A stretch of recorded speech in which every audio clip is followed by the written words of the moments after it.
ಪ್ರಕಾಶ್ ವೀರ್ ನಿರ್ದೇಶನದ ಬಹುನಿರೀಕ್ಷಿತ ಚಿತ್ರ the devil ಕಳೆದ ಡಿಸೆಂಬರ್ 11ರಂದು ರಾಜ್ಯಾದ್ಯಂತ 350ಕ್ಕೂ ಹೆಚ್ಚು ಚಿತ್ರಮಂದಿರಗಳಲ್ಲಿ ಭರ್ಜರಿ ಪ್ರದರ್ಶನದೊಂದಿಗೆ ಬಿಡುಗಡೆಯಾಯಿತು. ಚಾಲೆಂಜಿಂಗ್ ಸ್ಟಾರ್ ದರ್ಶನ್ ತೂಗುದೀಪ ಮುಖ್ಯ ಭೂಮಿಕೆಯಲ್ಲಿ ನಟಿಸಿರುವಂತಹ ಈ ಚಿತ್ರ ಬಿಡುಗಡೆಯ ಮೊದಲ ದಿನವೇ ಸುಮಾರು 10 ಕೋಟಿ ರೂಪಾಯಿ ಗಳಿಕೆ ಮೂಲಕ ಬಾಕ್ಸ್ ಆಫೀಸ್ ಪ್ರಯಾಣ ಆರಂಭಿಸಿ ಸಿನಿ ಪ್ರೇಮಿಗಳ ಗಮನ ಸೆಳೆದಿತ್ತು. ಆದರೆ ವಾರದ ಮಧ್ಯಭಾಗದಲ್ಲಿ ಚಿತ್ರದ ಕಲೆಕ್ಷನ್ನಲ್ಲಿ ಸಹಜ ಕುಸಿತ ಕಂಡುಬಂದಿದೆ.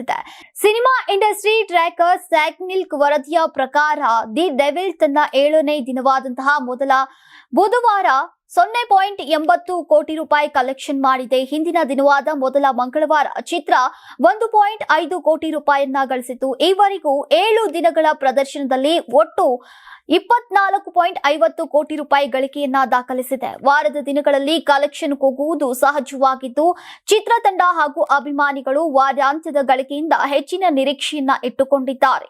ಇನ್ನು ದಿ ಡೆವಿಲ್ ಸಿನಿಮಾದಲ್ಲಿ ಬಳಸಿರುವಂತಹ ವಿಶೇಷ ಚೇರ್ ಈಗಾಗಲೇ ಭಾರಿ ಚರ್ಚೆಗೆ ಗ್ರಾಸವಾಗಿದೆ. ಅಭಿಮಾನಿಗಳಿಗಾಗಿ ಈ ಅದ್ದೂರಿ ಚೇರ್ ಅನ್ನ ಬೆಂಗಳೂರಿನ ಪ್ರಸಿದ್ಧ ನರ್ತಕಿ ಚಿತ್ರಮಂದಿರದಲ್ಲಿ ಪ್ರದರ್ಶನಕ್ಕೆ ಇಡಲಾಗಿದೆ. ಈ ಕುರಿತು ಚಿತ್ರತಂಡ ಸಾಮಾಜಿಕ ಜಾಲತಾಣದಲ್ಲಿ ಪೋಸ್ಟ್ ಅನ್ನ ಹಂಚಿಕೊಂಡು, ನಿಮ್ಮ ದಿ ಡೆವಿಲ್ ಕುರ್ಚಿಯನ್ನ ಈಗ ನರ್ತಕಿ ಚಿತ್ರಮಂದಿರದಲ್ಲಿ ಇರಿಸಲಾಗಿದೆ. ನಿಮ್ಮ ನೆಚ್ಚಿನ ದಿ ಡೆವಿಲ್ ಈಗ ಚಿತ್ರಮಂದಿರಗಳಲ್ಲಿ ಪ್ರದರ್ಶನದಲ್ಲಿದೆ. ಟಿಕೆಟ್ಗಳನ್ನ ಬುಕ್ ಮಾಡಿ ಅಂತ ಆಹ್ವಾನವನ್ನ ನೀಡಿದೆ. ಚಿತ್ರ ಬಿಡುಗಡೆಗೂ ಮುನ್ನ ಈ ಚೇರ್ ಅನ್ನ ಒರೈನ್ ಮಾಲ್ ಲೇಕ್ ಸೈಡ್ ಪ್ರದೇಶದಲ್ಲಿ ಪ್ರದರ್ಶಿಸಲಾಗಿದ್ದು, ಅಲ್ಲಿ ಹೆಚ್ಚಿನ ಸಂಖ್ಯೆಯ ಅಭಿಮಾನಿಗಳು ಚೇರ್ ಜೊತೆಗೆ ಫೋಟೋ ಹಾಗೂ ವಿಡಿಯೋಗಳನ್ನ ಕ್ಲಿಕ್ಕಿಸಿಕೊಂಡು ಸಂಭ್ರಮಿಸಿದ್ರು. ಈ ಚೇರ್ ಕುರಿತು ಚಿತ್ರದ ಆರ್ಟ್ ಡೈರೆಕ್ಟರ್ ಮೋಹನ್ ಬಿ ಕೆರೆ ಅವರು ಈಗ ಟಿವಿ ಭಾರತಕ್ಕೆ ನೀಡಿದಂತಹ ಸಂದರ್ಶನದಲ್ಲಿ ಮಾಹಿತಿಯನ್ನ ಹಂಚಿಕೊಂಡಿದ್ದಾರೆ. ಚೇರ್ ಅನ್ನ ಸುಮಾರು 3 ಲಕ್ಷ ರೂಪಾಯಿಯಲ್ಲಿ ತಯಾರಿಸುವ ಯೋಜನೆ ಇತ್ತು. ಆದರೆ ಸಂಪೂರ್ಣವಾಗಿ ಸಿದ್ಧಗೊಳ್ಳೋಕೆ ಸುಮಾರು 50 ಲಕ್ಷ ರೂಪಾಯಿ ವೆಚ್ಚವಾಗಿದೆ ಅಂತ ಅವರು ತಿಳಿಸಿದ್ದಾರೆ. ಸದ್ಯ ಈ ವಿಶೇಷ ಚೇರ್ ಅಭಿಮಾನಿಗಳಿಗಾಗಿ ನರ್ತಕಿ ಚಿತ್ರಮಂದಿರದಲ್ಲಿ ಇರಿಸಲಾಗಿದೆ. ಪ್ರಕಾಶ್ ವೀರ್ ಈ ಚಿತ್ರದ ಚಿತ್ರಕಥೆ ಬರೆದು ನಿರ್ದೇಶನ ಮಾಡುವುದರ ಜೊತೆಗೆ ನಿರ್ಮಾಣವನ್ನು ಕೂಡ ಮಾಡಿದ್ದಾರೆ. ದರ್ಶನ್ ಜೊತೆಗೆ ರಚನಾ ರೈ, ಶರ್ಮಿಳಾ ಮಾಂಡ್ರೆ, ಅಚ್ಯುತ್ ಕುಮಾರ್, ಗಿಲ್ಲಿ ನಟ ಮಹೇಶ್ ಮಂಜ್ರೇಕರ್, ಶೋಭರಾಜ್ ಸೇರಿದಂತೆ ಹಲವು ಕಲಾವಿದರು ಪ್ರಮುಖ ಪಾತ್ರಗಳಲ್ಲಿ ಅಭಿನಯಿಸಿದ್ದಾರೆ.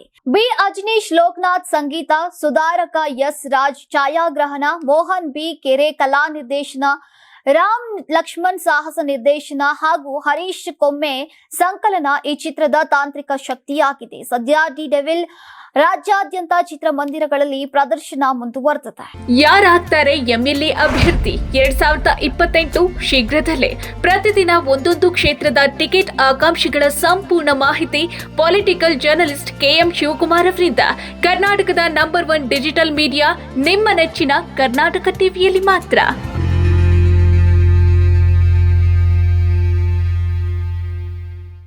ನೀವು ಸಣ್ಣ ಆಗ್ಬೇಕಲ್ವಾ? ಅದು ಒಂದು ಉತ್ತಮ ಆಹಾರದಿಂದ ಸಣ್ಣ ಆಗ್ಬೇಕಲ್ವಾ? ಪ್ರತಿದಿನ ನಮ್ಮ ಜೀನಿ ಸ್ಲಿಮ್ ನ ಯೂಸ್ ಮಾಡಿ ಯಾವುದೇ ಸೈಡ್ ಎಫೆಕ್ಟ್ ಇಲ್ದಂಗೆ ನೀವು ಸಣ್ಣ ಆಗ್ತೀರಾ.